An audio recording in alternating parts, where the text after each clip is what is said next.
L'épisode numéro 23, la guerre entre la Forge et le Details est maintenant terminé. Ding, ding, ding, fini.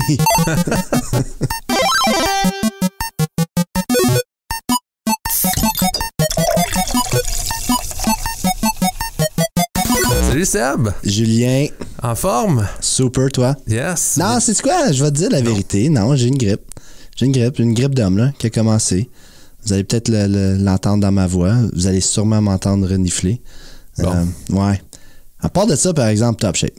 Good. Bienvenue dans Capu, le podcast. Cette semaine, on est Seb et moi, juste les deux conseillers ensemble. Fait du bien, ça. Hein? Oui. Et là, on recommence cette semaine notre bonne habitude. On a lâché le café. Et on retourne à la bière. Et là, j'ai une bière de circonstance que Corey Oldford nous avait donnée. C'est quoi? Ça faisait longtemps qu'on n'avait pas mentionné le nom de Corey, puis je suis sûr qu'il s'ennuyait probablement dans ton son. La Raked Over, une bière mangue, ananas et piment habanero. Wow! Ça va être... on va commencer par elle. J'en ai une autre, mais écoute, tiens, je vais te laisser juste la verser. Yes. C'est une bonne habitude à recommencer, ça, je pense. Oui, puis là, celle-là, j'ai hâte de voir comment piquante ça va être ou... Oui. Est-ce que tu as essayé les chips Paqui? C'est comme des Doritos, là, mais c'est le One Chip Challenge. Non, j'ai pas essayé ça. Ça dit-tu quelque chose? C'est des chips au piment, je sais pas à quel piment. C'est supposé être vraiment fort. C'est quoi? Aussitôt que je fais juste sentir quelque chose d'épicé, je me mets à suer.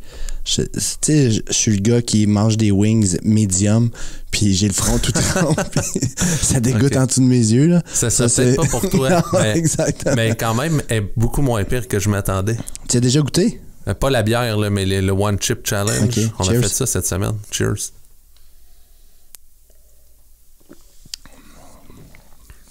Wow, c'est la première fois que j'en goûte une...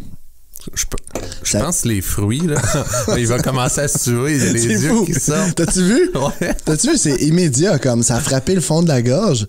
Immédiatement, le piment, comme je le goûte. Puis wow! Moi, d'habitude, j'aime pas les bières au piment parce que je trouve que ça mixe pas. Mais là, on dirait que je pense que c'est l'ananas. Là, ouais. Puis, ouais, ça fait un bon complément. Ouais, c'est quand même assez piquant dans la bouche. Hein? Tu vas être capable de la boire? Ouais, définitivement. J'adore toutes les différentes sortes de bières. Puis surtout, c'est juste une moitié, puis de même, c'est parfait. Puis après ça, on va se rincer tout ça avec la Naughty Neighbor. OK, parfait, ça. Excellent. 2 bons choix de bière. Un bon retour, ça, une bonne habitude. Ouais. Good. Et puis là, cette semaine, on fait une tournée de qu'est-ce qu'il y a eu un peu dans les 2 derniers agendas à la ville. Oh, OK. Je trouve qu'on parle pas assez. Tu sais, une fois de temps en temps, c'est bon d'amener. Tu sais, on prend un sujet qui est d'actualité tout le temps, mais les gens sont pas nécessairement. Tu sais, c'est pas tout le monde qui va voir les agendas. En fait, la plupart du monde vont pas les voir. C'est juste quand il y a un gros sujet qui sort que là, on entend parler. Oui. Donc, je pense que c'est bon de reprendre ça. Mais je vais te dire, par exemple, c'est sûr aussi que depuis que le journal est disparu, mais le monde sont moins au courant. Quoique Dennis Puska avec Mike Appice Now, Mousse FM, fait un excellent travail aussi à promouvoir les grands sujets d'actualité dans notre municipalité. Là. Ouais, c'est fou comment il est quand même on the ball. On the ball! Il y a tout le temps, toutes les fois, comme le lendemain matin, là, tout le meeting, il a sorti les gros sujets. Ouais, ça, puis je pense c'est qu'il appelle aussi, puis il fait des suivis. Non, tu vois qu'il a vraiment à cœur d'informer la population, puis il fait un très, très bon boulot à date de le faire. Puis tu vois qu'il est passionné, là. Ah oui? Oui. Puis un des sujets qui a fait beaucoup jaser, Kevin Anderson, quand il y avait encore le journal, avait fait un article là-dessus, la fameuse guerre de voisins entre la Forge et le Details. Oui! Et là, ça a fait... je pense que cet article-là a été une partie du pourquoi tout ça s'est réglé. Oui, tu penses? Je pense que oui, parce que les voisins, les deux s'entendaient plus ou moins. Et là, après ça, il y en a un qui voulait plus qu'il y ait le festival. Puis là, les gens prennent toujours un côté parce que... on n'avait pas non plus peut-être tous les côtés de l'histoire. Oui. Parce que, entre autres, Norm... il n'est pas sorti tant que ça pour lui compter sa version des faits. Non, je sais que toi, tu as jasé puis tu es au courant de sa version à lui. Mais après que l'article est sorti, j'imagine, je sais pas si c'est à cause que ça en est fait tellement parler, ces 2 buildings-là et l'école à côté étaient zonés résidentiels. Oui. Ce qui faisait que normalement, il n'était pas supposé d'avoir les activités qui se passaient parce exactement. Que c'est 2 buildings commerciaux, la forge c'est commercial et le Details aussi. Et là, il y a des appartements qui devraient se faire construire dans l'école aussi. Oui, mais exactement. Ça, c'est comme... C'était Norm qui appartenait justement, Norm Lebel qui appartenait à l'école. Puis l'école a été vendue tout récemment à un groupe qui veulent justement bâtir des appartements à l'intérieur de cette école-là. Et puis là, après que ça est passé au conseil, qu'il y a eu l'article là-dessus, mais c'est Norm qui est venu proposer un changement de bylaw pour les 3 terrains ensemble. Donc, normalement, tu y vas, tu fais ta demande de ton terrain à toi, puis tout ça, puis lui, il est venu proposer les 3 ensemble. Et là, dans ce changement de zonage-là, la Forge, eux autres, ils étaient concernés qu'ils pourraient plus avoir leur festival parce que s'il y a quelqu'un qui fait une plainte, tu étais capable d'arrêter ce festival-là. Là, maintenant, dans le changement de bylaw qui vient de se passer... De zonage, là, oui. De zonage, sont commerciales, puis dans le descriptif de leurs activités, il y a un festival annuel d'inscrits là-dedans. Donc là, c'est sauvé, le festival le Country de la Forge. Oui, exactement. Puis c'est le fun de voir justement des voisins. Puis avant même que je décrive ça, je sais pas si tu t'en rappelles, on avait parlé, moi et toi, comment est-ce que ça serait intéressant, au lieu d'avoir toujours à avoir à adresser ce sujet-là de façon répétitive au conseil, si on avait un bylaw qui forçait les voisins de se parler et de trouver une solution avant même de pouvoir amener ça au conseil. Mais je pense que ça mérite même un peu plus d'explications. Dans le fond, c'est que les 2 venaient à la ville pour leur tracas, puis faire des plaintes, mais ils se parlaient pas entre eux autres. Non. Puis je pense qu'il n'y avait pas nécessairement je sais pas c'est quoi qui est arrivé, mais... Les ponts de communication avaient été coupés. Il avait été... Puis, dynamité. C'est ça que j'allais dire. Puis là, on avait parlé qu'on devrait faire quelque chose comme ça, une bylaw de bonne entente. Puis les autres, ils arrivent avec une lettre avec les minutes de leur rencontre avant de pouvoir venir à la ville parce que c'est quelque chose qu'ils auraient été capables de régler ensemble. Et là, d'ailleurs, ça finit par se régler. Oui, c'est ça justement, c'est là que je m'en allais, c'est que c'est le fun de voir des voisins qui sont capables de trouver un terrain d'entente, de trouver justement des intérêts communs. Et puis de s'assurer pour le bien-être de notre communauté, de nos citoyens, de trouver la solution pour que ça soit harmonieux, mais aussi que ça soit prospère. Donc, j'ai hâte de voir. Maintenant, avec le nouveau zonage, tout le monde est dans une situation, je pense, qui est bien, qui est correcte. Le nouveau développement à côté aussi, ça va être très intéressant. On va voir comment que ça va aller aussi, ça, avec un festival puis des résidents qui restent juste à côté. Juste à côté. Je sais pas si ça a été pris en considération ou pas. Les gens qui vont louer ces appartements-là, ça va être à eux autres de décider s'ils veulent louer ou pas à cause du festival. Là, mais c'est ça. Là, maintenant, on a un troisième parti, un tierce parti qui vient de s'introduire dans cette relation-là. Puis que connaissant un petit peu le groupe, c'est du bon monde aussi, qui ont des excellentes intentions ici en ville. Ça fait longtemps qu'ils font affaire ici en ville aussi. Il y a de la jeunesse qui fait partie de ce groupe-là, quelqu'un qui est une personne qui est dynamique et puis que je vois investir beaucoup dans l'immobilier en ville. Donc c'est très excitant, puis c'est encore une fois un nouveau produit pour desservir un besoin dans notre population. Donc, on a une population vieillissante qui va chercher justement du logement. Et puis, j'espère que ça l'avance à bon pas. Là. Ça, c'est de quoi les prix des logements que je trouve... C'est tellement cher comparé au prix des maisons. Là. Oui. Justement, présentement, je suis comme à la recherche et je regarde les appartements puis les maisons. Là, je trouve que c'est tellement pas comparable. Je trouve qu'il n'y a pas aucune raison ici de ça dépend. en appartement. L'affaire qui arrive avec ça, Julien, c'est... quand tu regardes un appartement, c'est que tu n'auras pas d'entretien à faire sur ta maison. Tandis que des maisons que tu vas acheter ici, oui, c'est des maisons abordables, mais c'est des maisons souvent que ça fait longtemps qui ont pas été actualisées pour être politically correct. Donc, il y a beaucoup de travail à faire dans ces maisons-là. Donc, ça peut sembler, à prime abord, comme si c'est un bon prix. Mais quand tu commences à prendre en considération toutes les réparations, toutes les rénovations qui auront besoin d'être faites, et puis que tu mets ça sur, on va dire, sur les 5 prochaines années, combien ça te coûte par mois avec ton hypothèque, avec la valeur des rénovations, tu vas voir que avec les taxes municipales. Donc, c'est là que tu vois que appartenir à une maison, c'est encore plus cher que de louer ici. Non, je comprends, mais quand tu vois un appartement, une pièce à 700$ par mois, comme il y en a beaucoup. Oui, mais c'est pour ça que souvent le marché de la location, c'est transitionnel. C'est quelque chose où est-ce que c'est là pour remplir un besoin qui est souvent temporaire. Mais non, puis en plus de ça, il n'y a pas beaucoup de bonnes options de location. Comme les styles de loyer, je pense qu'il y a ici en ville, sont très similaires un à l'autre. Il n'y a pas différentes gammes de loyer. Puis c'est ça qui fait en sorte que quand tu regardes, mais c'est pas des tapes à l'œil, là, disons. Ouais.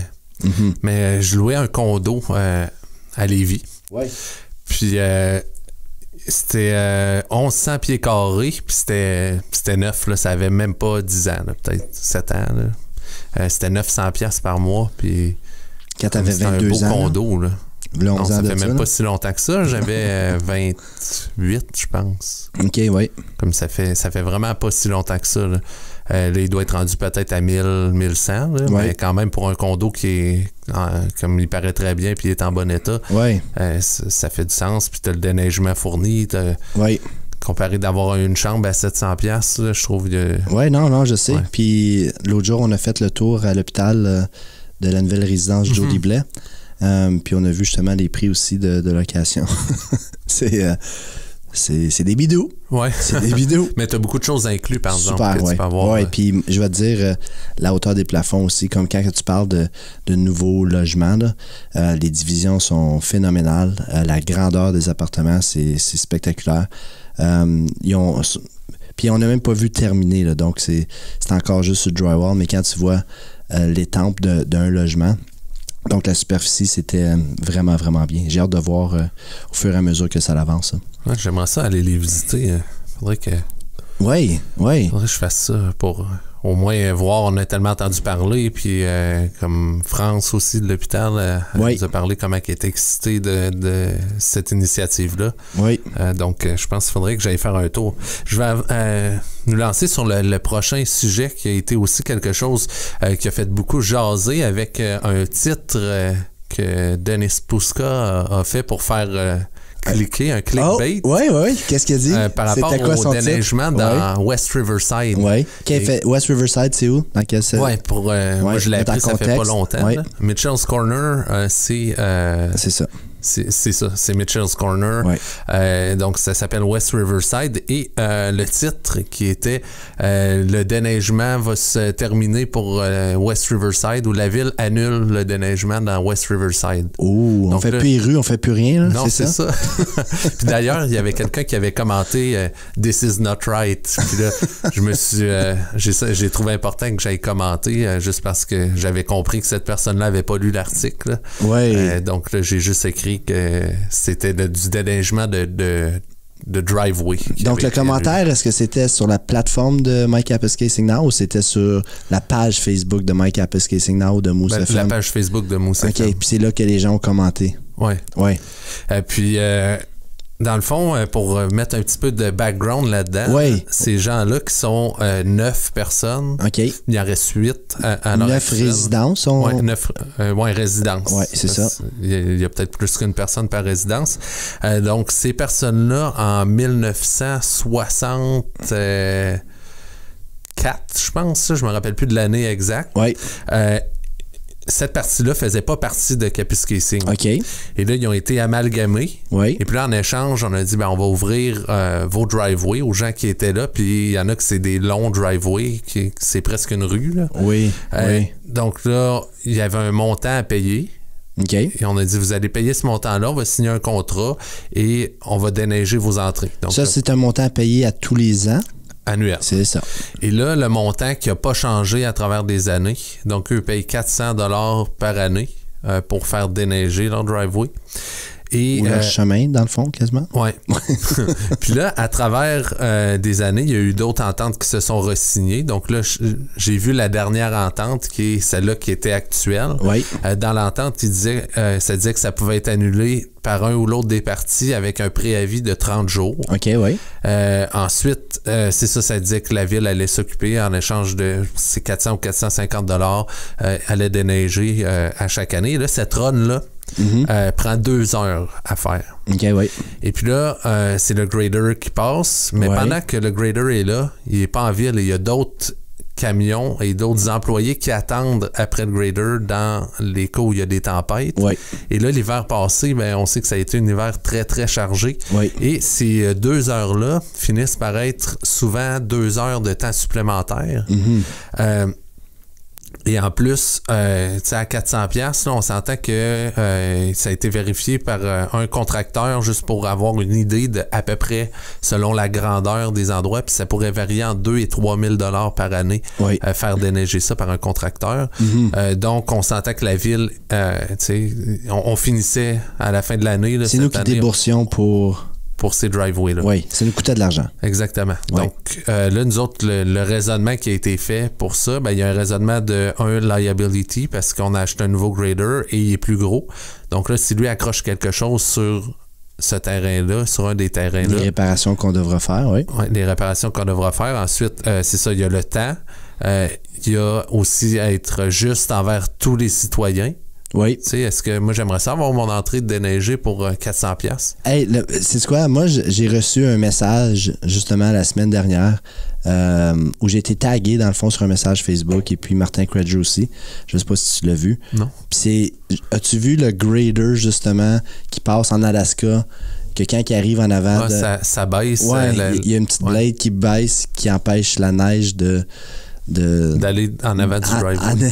En avant du driveway. L'année passée, c'était moi puis Guylaine, on s'est fait taguer là-dessus. OK, mais moi aussi l'année passée, la même affaire. Okay. Donc c'était la 2e fois.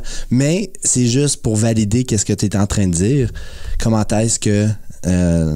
évidemment, on aimerait tout ça, pas avoir de bonne neige, puis pas avoir la responsabilité d'enlever la neige dans nos driveways. Là. Puis à 400$, oui, je peux témoigner que c'est tout un deal.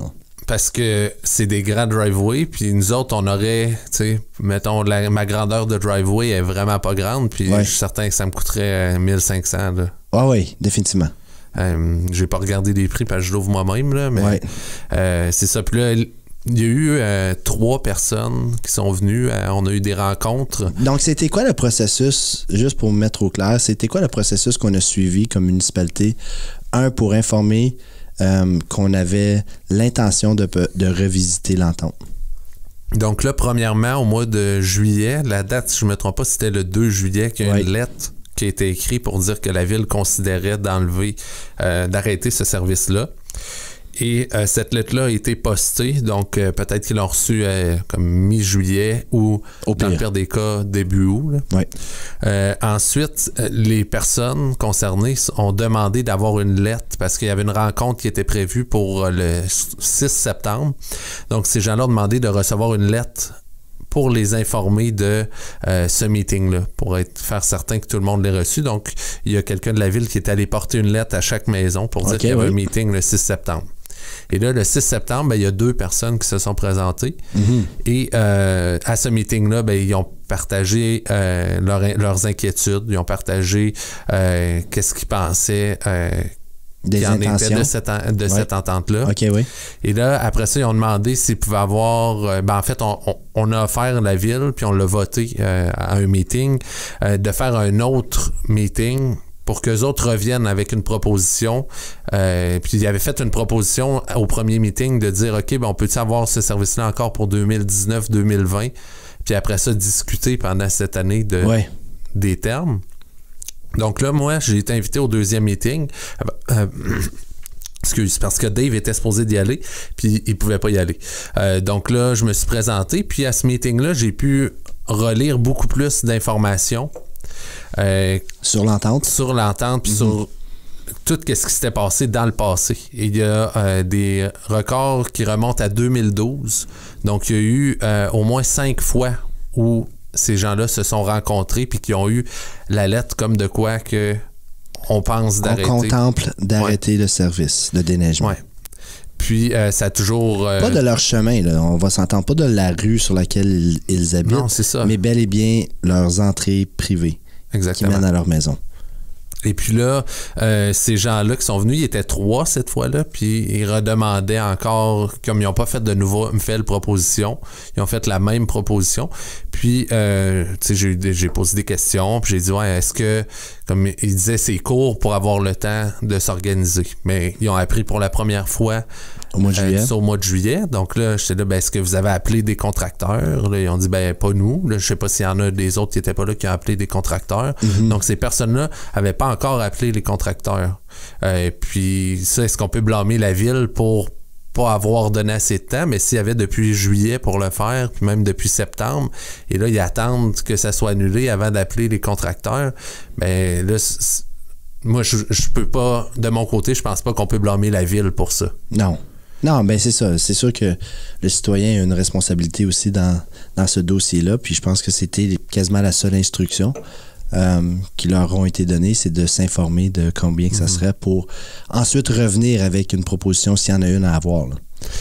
Puis je sais qu'il y a une de ces personnes-là qui a fait un autre petit driveway qui connectait parce qu'il y avait un détour sur son driveway. OK, oui. Il était comme plus large. Puis là, il a fait un petit driveway qui connecte directement sur la rue. OK. Puis là, lui, il va avoir comme moins long à déneiger. Là. Ouais. Fait que c'est ça. Il y en a qui se sont organisés, là, mais je sais que les personnes qu'on a rencontrées jusqu'à présent, ils n'étaient pas encore organisés. Là, okay. Mais là, ils ont plusieurs contracteurs qui vont avoir la chance d'appeler à ce moment-ci. Là, puis... Ben, c'est quoi? Je pense que c'est correct. Moi, je suis très satisfait avec la décision qu'on a prise quand on pense qu'on doit regarder aux intérêts du public at large, donc l'ensemble de la population. Ça s'en venait très coûteux. Puis en plus, avec les tombées de neige qu'on a, d'être efficace dans notre déneigement devient une haute priorité à cause l'overtime, mais ça coûte de la grosse argent à la municipalité. Puis en plus de ça, c'est aussi juste les gars de travaux publics, là, le montant d'heures qu'ils mettent dans le déneigement l'hiver, c'est incroyable. Quand l'hiver finit, là, quand le printemps arrive, ces gars-là sont fatigués à cause. Il y a des standards à rencontrer pour le déneigement, où est-ce que quand il y a un certain montant d'accumulation de neige, les gars sont obligés de sortir et puis de enlever la neige. Puis ça fait une couple d'années là, que c'est le montant d'heures d'overtime, c'est faramineux. Et puis, faut être efficace dans ce département-là. C'est un line item dans notre budget qui est très élevé puis qui peut facilement varier en notre faveur. Ouais, c'est dur, c'est dur à calculer. Là. Comme l'hiver qu'on a eu là, on pouvait pas le prévoir. Ouais. Puis je sais que les gars, notre contremaître, depuis qu'il est arrivé, a apporté une attention particulière, Pierre Guévremont, justement, à être le plus efficace possible dans nos opérations de déneigement. Puis on voit justement comment est-ce qu'on économise dans les dernières années à cause de la façon qu'on fait les choses, mais en même temps, on voit aussi les gars comment est-ce qu'ils sont fatigués. Puis c'est imprévisible la neige. D'où l'importance, si on est capable de couper dans des services comme celui-là pour avoir des heures d'opération qui sont... plus efficace, mais on n'a pas le choix. On n'a pas le choix d'avancer dans cette direction-là. Je travaillais comme signaleur, je sais pas si je t'ai déjà compté ça. C'était à Québec ou? Pas loin de Québec. À Lévis. Puis c'était fou raide pendant l'hiver. Comment? Là-bas, ils ont je pense, 5 souffleurs. Ben, dans le temps, là, c'était en 2005, 2006. Il y avait 6 souffleurs, mais c'est des gros souffleurs, là, comme sont... Des méga souffleurs. Plus gros que ceux-ci. Puis les employés de la ville, là, ils faisaient des heures et des heures. C'était incroyable. Il y avait des semaines de 120 heures des fois. Je sais même pas si c'était légal. ou, comme... Tu réalises ce que tu viens de dire? Mais j'ai pas mentionné la ville. Ouais, non, j'ai juste de faire un calcul vite fait. Si tu fais 5 journées de 24 heures, ça fait 120 heures dans une semaine. Ouais, mais c'était fou. Tu commençais le matin à 6h30 ou 7h. Je pense que c'est 7h. Après ça, on faisait jusqu'à 4h. Après ça, on avait un break et on recommençait à 7h ou 8h jusqu'à 5h30 le lendemain matin. Donc, tu avais 1h30 de break le matin. Puis le soir, ben, tu avais un petit peu plus. Tu avais un 3 heures. Wow. Mais ça a été... Non, je peux même te dire l'année, c'était en 2008. C'est l'année qui a neigé le plus, là, qui avait battu plein de records, là, tout ça. Donc, c'était assez malade. Puis une fois, il y en a un qui s'est endormi au volant. Ça, je me rappelle, tu l'as conté. Tu l'as conté, cette histoire-là. Tu l'as conté dans le podcast. Oui, tu l'as conté dans le podcast, en plus. C'est quoi qui avait arrivé? Il avait passé tout droit, non? Oui, ben, on était dans un chemin de concession. Puis là, on se tournait dans une entrée où, non, il y avait une petite rue perpendiculaire. Puis là, moi, j'étais en avant, en pick-up avec les lumières qui flashaient. Puis là, je tourne la rue. Puis là, tout droit, ben c'est un fossé. Puis là, lui, il continue comme à moitié dans la rue. Là, je donnais des coups de klaxon. J'ai bien vu qu'il réagissait pas. Puis après ça, il s'est arrêté. Puis il dit, je vais venir m'asseoir un peu avec toi. On va jaser, là, parce qu'il dit, je m'endors trop. Ouais. Ouais, c'est. Donc, quand on parle de liabilities, ça n'est un. Puis là, il faut dire qu'il y a encore des entrées qui vont être déneigées cet hiver. OK. Il y a des ententes avec certaines personnes, mais ça, c'est pour améliorer le service de déneigement.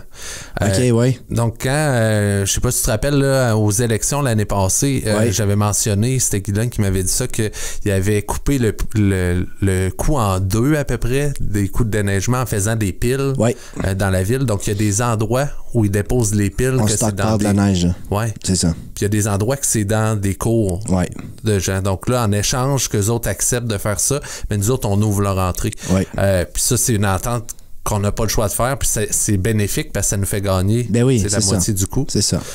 Donc ça, c'est une des choses. Fait que, exactement, je voulais juste comme clarifier que c'était pas les rues qu'on arrêtait de déneiger dans cette section-là. Puis par rapport à la demande que moi j'ai reçue, que toi t'as reçue l'année passée, Guylaine a reçu, Martin a reçu, le grader avec la petite blade qui descend pour pas que la neige s'accumule en avant des driveways, j'ai posé la question à Eric Côté si les gens se demandent s'ils ont vu la vidéo sur Facebook ou sur YouTube de ce grader-là en Alaska.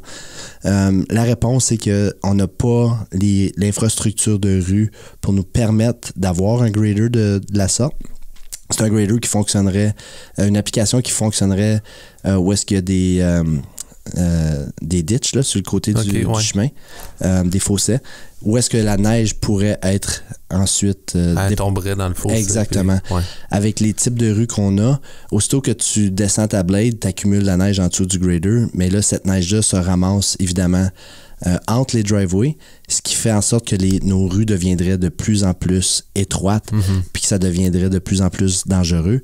Puis si on a trop de neige dans nos rues, mais là, évidemment, il faut sortir l'application d'aller chercher cette neige-là avec soit des souffleuses, des loaders, puis des camions. Donc, c'est vraiment pas efficace pour le type d'infrastructure qu'on a ici. Donc, si jamais quelqu'un d'autre te demande la question... je vais pouvoir répondre. Tu vas pouvoir répondre. Ensuite, je vais parler d'application de Grant. Ça a été quelque chose aussi sur Facebook que j'ai vu les gens commenter beaucoup. La partie de l'autoroute 11 entre LaSalle et Gurney. Oui. On a fait une application pour la deuxième fois pour un grant qui a été refusé pour l'année dernière et là, on espère, va être accepté. Il y a beaucoup de gens qui mentionnaient, ben là, qu'est-ce qu'on veut faire dans cette partie-là? Il y a une petite côte quand on arrive de l'Est. Au McDo, là. Donc, qui commence quasiment... un peu avant le McDo. Oui, c'est ça. Le projet commencerait juste un peu avant le McDo, mais la côte est quasiment en partant au McDo, là. Oui, plus que ça, même un petit peu. Là. Puis, ben, c'est au Gurney, dans le fond. Là. Ouais. Donc, cette petite côte-là, on voudrait l'enlever et puis que ça descende progressivement parce que quand on arrive de plus loin vers le Walmart, on voit pas qu'est-ce qu'il y a en bas. Puis ça, c'est le grant sur lequel on applique paye 90% jusqu'à 3 millions. Oups. Oh, les habaneros. Les habaneros qui remontent. Je vais couper ça au montage. C'est ça. Donc là, notre projet est de 3,9 millions. Donc, il y aurait 900 000 qui ne seraient pas comptés dans ce grant-là, puis 3 millions qui auraient 90% de payés si on est accepté. Donc, avec cette application-là, c'est pour ça qu'on décide de couper la pente qu'il y a là pour enlever des dangers potentiels. Puis, si jamais on n'a pas le 90% ou on n'a pas le grant, là, on va regarder une autre stratégie. On va le garder pareil, mais on va refaire quand même la route. En fait, ça va être à regarder si on la refait bientôt ou plus tard. Oui, il y a ça, mais il y a aussi l'opportunité de continuer avec le 3 voies. C'est ce qui est très important aussi. Là. Donc, l'objectif, ce serait de se retrouver avec un 3 voies du moment que tu rentres en ville, à Kapuskasing, donc à Clear Lake Road, puis qu'on se rende justement jusqu'à McPherson. Si on va à Cochrane, c'est 5 voies quasiment, avec la voie du milieu pour tourner. À Hearst, c'est un 4 voies. Donc, pour nous, c'est un chemin l'autoroute est utilisée à grande échelle, donc il y a beaucoup de trafic à tous les jours. Et puis pour le bien-être de nos conducteurs, le bien-être des gens qui traversent, quand on doit tourner à gauche, c'est toujours un danger avec le trafic qu'on a. Puis il y a beaucoup d'endroits, là, tu penses au Tim Hortons, là, c'est déjà le 2 voies, mais là, le fait que ça continue pas assez loin, des fois, les gens, ils restent dans la voie de gauche. Exactement. J'ai des petites idées pour essayer d'aider ça. Les lignes là, qui sont sur le highway. Exemple, celle-là, la nouvelle partie qu'ils ont faite, la dernière. Pas la dernière, mais juste avant, où le club de golf. Ou la lumière, là, à la place de mettre une ligne pointillée droite, tu mets une ligne ronde qui part de la ligne du centre puis qui s'en va vers le milieu. Donc là, ça fait que les gens, quand tu arrives là, t'es comme plus incité à tasser dans la voie de droite. Parce qu'on pense, c'est ça, là, tu vas avant le Tim Hortons, il y a beaucoup de monde qui tourne là. Le club de golf, puis quand les gens veulent sortir aussi du club de golf, si les gens sont dans la voie de droite, mais là, tu as plus de temps pour virer à gauche. Même chose au le Eastview, entre le Eastview puis leur nouveau Lavoto. Ça, des fois, il y a beaucoup de monde qui attend. C'est fou. Aussi. Ben oui. Donc, il y a beaucoup d'endroits comme ça. Puis là, on peut penser, le Walmart, il y a déjà la voie pour tourner. Oui, ça fait une grande différence au Flying J, ça fait une énorme différence aussi. Donc, il y a tout cet aspect-là. Puis présentement, une des choses que les gens savent pas nécessairement, c'est que l'entretien de cette route-là, c'est une route provinciale, premièrement. Ça nous appartient à nous autres, le Connecting Link, mais c'est quand même une route pan-canadienne, quasiment, que je peux dire. Donc, il y a beaucoup de trafic qui vient, qui sont pas nos résidents. Donc, ça vient de partout, puis c'est un chemin qui connecte municipalité à municipalité, ville à ville, province à province. Tout ça pour dire que on dépense de notre argent aux contribuables ici, donc l'argent local. On prend de notre argent pour maintenir ce chemin-là. Donc, quand il y a des opportunités de grant qui viennent, c'est impératif qu'on applique dessus à cause le coût de maintenir ces chemins-là, c'est très, très haut.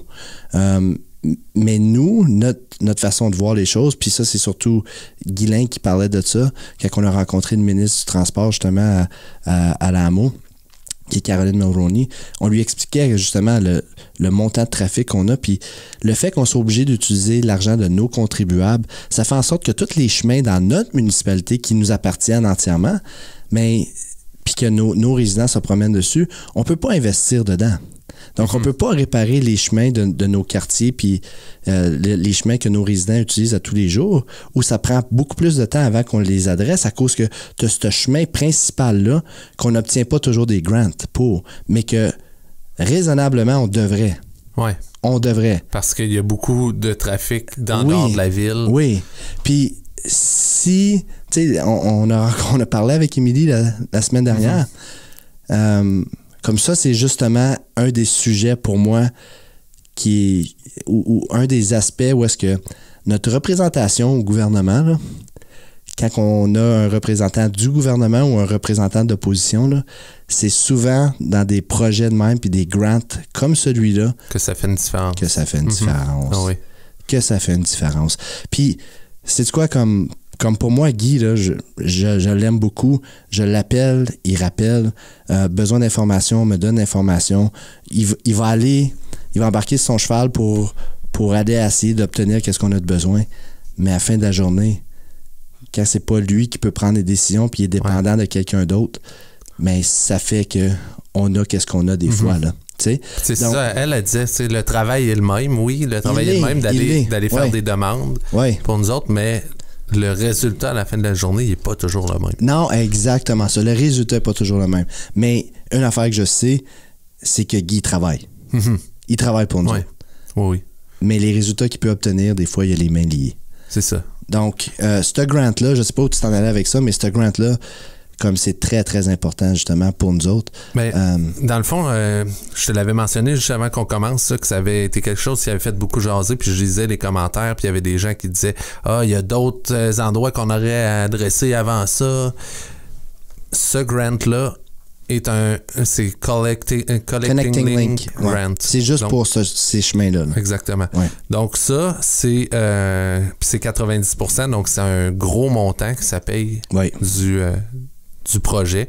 Donc on n'a pas le choix d'appliquer là-dessus. Puis si on l'a pas, ben peut-être ça va attendre peut-être encore plusieurs années. Puis juste pour informer nos résidents, je pense que c'est très important qu'ils connaissent ça. C'est la deuxième fois qu'on applique pour le même projet, pour un grant. Puis quand on a rencontré la ministre du Transport, Mme Mulroney, mais c'était justement pour lui faire valoir ce point-là. Comment est-ce qu'on a besoin de l'argent pour être capable d'investir à l'intérieur de notre municipalité. Donc, puis on lui a partagé comment d'argent qu'on a reçu en Connecting Link Fund. Donc, ça, là, le Connecting Link Fund, là, c'est dans le fond, c'est de l'argent que la province met pour toutes les Connecting Link. Donc, quand on rentre à Hearst, la partie du highway qui est dans la municipalité, ça, c'est le Connecting Link. Comme que c'est ici de Clear Lake jusqu'à McPherson, comme que c'est à Cochrane quand on arrive, puis je sais pas jusqu'à où que ça va, mais toutes les municipalités ont un Connecting Link. Donc, ils appartiennent à une partie du highway. Donc, la province met de l'argent dans un gros programme. Puis là, tous les années, les municipalités se battent pour une partie de ces fonds-là. Mais nous, qu'est-ce qu'on a fait de valoir, puis qu'est-ce que je veux partager avec les résidents, c'est comment peu d'argent qu'on a reçu depuis 2003 pour le Connecting Link, comme c'est des peanuts. Puis pour toutes les applications qu'on a faites, on n'a vraiment pas reçu beaucoup d'argent. Vraiment pas. Puis ça, c'est le point qu'on a fait valoir à la ministre. Donc, il y a le trafic. On lui a donné des statistiques de trafic, combien de véhicules par jour en moyenne passent sur cette autoroute-là. L'importance de cette autoroute-là, les types de transport, donc le montant de transport qui voyage de marchandises. Donc, l'utilisation de cette route-là, c'est qui les principales utilisateurs, puis comment est-ce que la province a si peu investi dans le maintien de cette route-là, puis comment est-ce que nous, il a fallu investir autant comme petite municipalité. Donc, on espère que ça n'a pas frappé l'oreille d'un sourd, et puis que la deuxième application va être positive. Oui, j'espère. Il y a un autre point que je voulais peut-être mentionner, juste parce que on passera peut-être pas 10 minutes là-dessus, là, la rue Népigon, là, la suite, le nom Sophia, c'est ça. Donc là, on va commencer des négociations. Là. Ce chemin-là n'appartient pas à la ville. C'est un chemin qui sera jusqu'à l'hôpital. Donc là, c'est la ville qui le déneige, si je me rappelle bien. Oui, c'est un chemin qui a été créé par la ville sur une propriété privée. Donc, la ville a la responsabilité d'entretenir ce chemin-là. C'est un chemin qui va aussi rejoindre l'hôpital. Donc, c'est un chemin qui est utilisé par les services d'emergency. Donc, ça n'est un que... il est important, je pense. Puis, en termes de... comme liability puis tout ça, là, le propriétaire de ces chemins-là, ben c'est un peu peut-être compliqué pour lui puis tout ça. Là, comme moi, je voudrais pas être dans la position de la partie de tenir un chemin que t'as de la, c'est toi qui est responsable de ça. Ouais. Donc là, on a donné comme la direction à la ville qui commence à négocier pour acheter ces chemins-là. Donc ça, je voulais juste faire un petit point d'information. Exactement. Par rapport à ça, mais Seb, on n'a même pas... ça se boit moins vite, de la bière... Habanero. On n'a pas bu autant que d'habitude. Ouais, je sais. C'est pas à cause qu'elle est pas bonne. Vraiment, est excellente. Je pense qu'on avait juste des sujets vraiment intéressants aussi. Là. C'est pour ça. Puis on était deux, fait qu'on n'avait pas autant de break d'habitude. C'est vrai. Je vous laisse parler, toi, puis l'inviter un peu plus. Puis... Oui, c'est vrai ça. Mais c'était un bel épisode. C'est le fun de se retrouver seul des fois, puis de pouvoir jaser de choses qu'on parle autour de la table de conseil. Oui, je pense comme une fois par mois, s'il y a des sujets d'intérêt dans les minutes du conseil, on devrait les reprendre. Puis... Oui, définitivement. Puis on a-tu des commentaires de gens qui demandent qu'on parle de certains sujets? T'en as-tu vu? Moi, j'ai rien vu là, à date. Là. Tu sais, on avait vu une couple de podcasts, on avait demandé justement à notre auditoire de nous partager des choses qu'ils aimaient moins. Oui, j'ai pas eu autant de... Non, hein? Ça prend faut qu'on pense à une nouvelle manière de nous rejoindre parce qu'on a encore les écoutes qui sont là, mais les deux plateformes sont différentes. On demande aux gens de commenter sur Facebook, mais les écoutes qui sont surtout sur l'audio. Sur l'audio. Oui. Donc, je sais pas comment, mais... C'est prendre le temps pendant que t'écoutes. Des fois, t'écoutes en auto puis tout ça. Là, donc, gênez-vous pas. Vous savez comment nous communiquer. Là, c'est sur Facebook, message privé, email, YouTube julien.boucher@capuscasing.ca ou sébastien.lessard@capuscasing.ca. Oui, ça aussi. YouTube aussi pour les gens qui nous écoutent en vidéo. Là, on vous invite d'ailleurs à aller vous inscrire, cliquer subscribe plus la petite cloche qui est à côté pour avoir des notifications. Faudrait que je fasse ça, moi. Même pas fait ça. Tu vas recevoir des notifications quand je les mets en ligne. Là, oui, définitivement. L'autre chose aussi, Julien, faudrait peut-être regarder, tu sais, on avait parlé dans les premiers épisodes de Cocorico, là. Et puis que ça serait une plateforme qu'on utiliserait pour aller solliciter l'opinion des gens sur certains sujets. C'en est une qu'il faudrait peut-être regarder encore. Des modifications. Exactement. Ça, là, mais... Puis les modifications sont sur le bord d'être complétées. Là. Donc, ce serait, je pense, très intéressant de revoir ça pour que les gens, une fois qu'ils ont écouté le podcast, puissent aller mettre une opinion facilement avec un petit sondage, genre, et puis... donc restez à l'affût, on va vous tenir au courant quand on va vraiment l'avoir mis en ligne. Puis sinon, vous savez où commenter. Puis on s'en voit la semaine prochaine. Cheers! Cheers!